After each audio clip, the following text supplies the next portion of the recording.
Hi, it's Jamie here with Dabbles and Babbles. In this tutorial, I'm going to teach you this beautiful Elizabeth stitch, which I think is just gorgeous. I have fallen in love with it. It's really an easy stitch, and you can use it in a lot of ways. And I've got this stitch in a few of the patterns that I've got coming up on Dabbles and Babbles. So let's get started. The first thing you're going to want to do is create your chain, and the chain is done in multiples of 2 plus 4. So we'll start with our slip knot.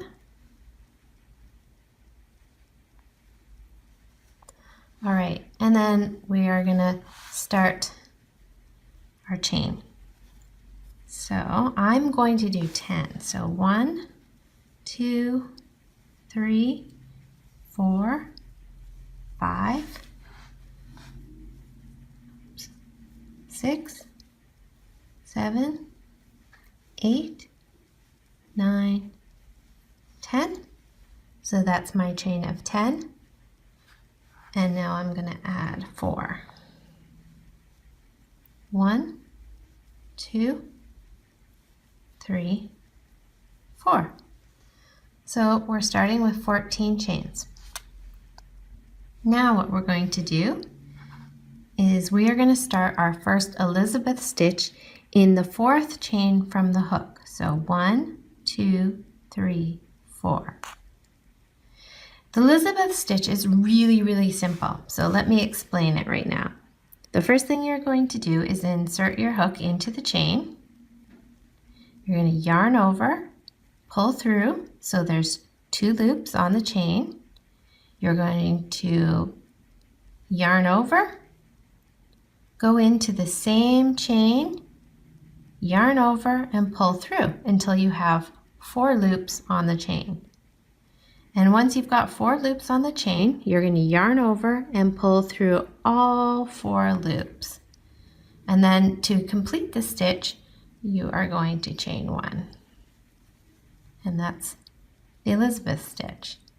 So now you're going to skip 1 chain and go over to the next chain. So we'll do this again. Insert hook, yarn over,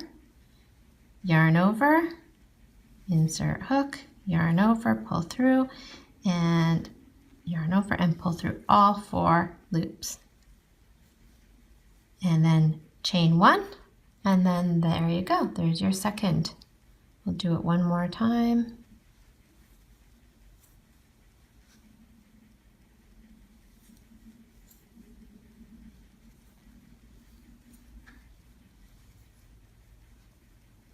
There we go. And you can see you're getting these little, almost like it looks a little bit like a puff stitch. But I really like how once you get the rows going in different directions, you'll see that it almost has like a crisscross look to it. So let's complete the rest of this row.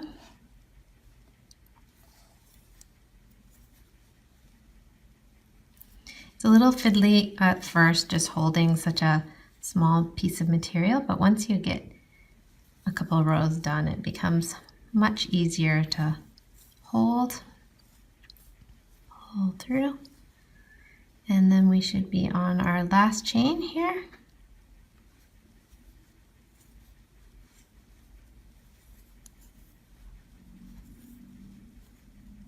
Sorry, there we go.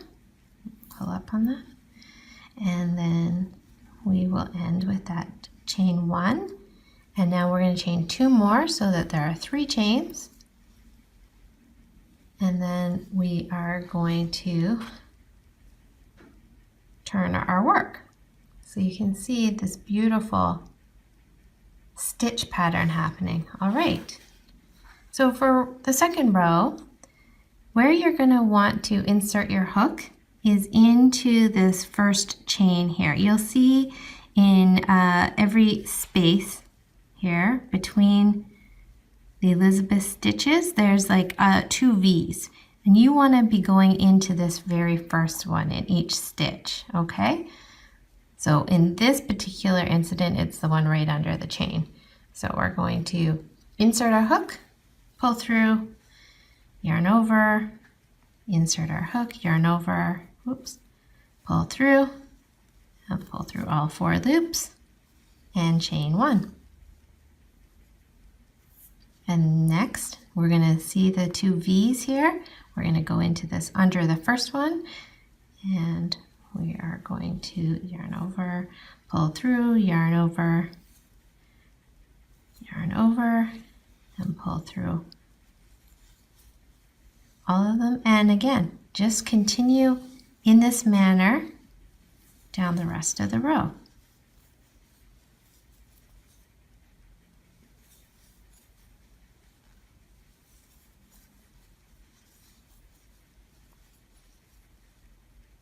It's already getting easier to hold now that we've done that first row.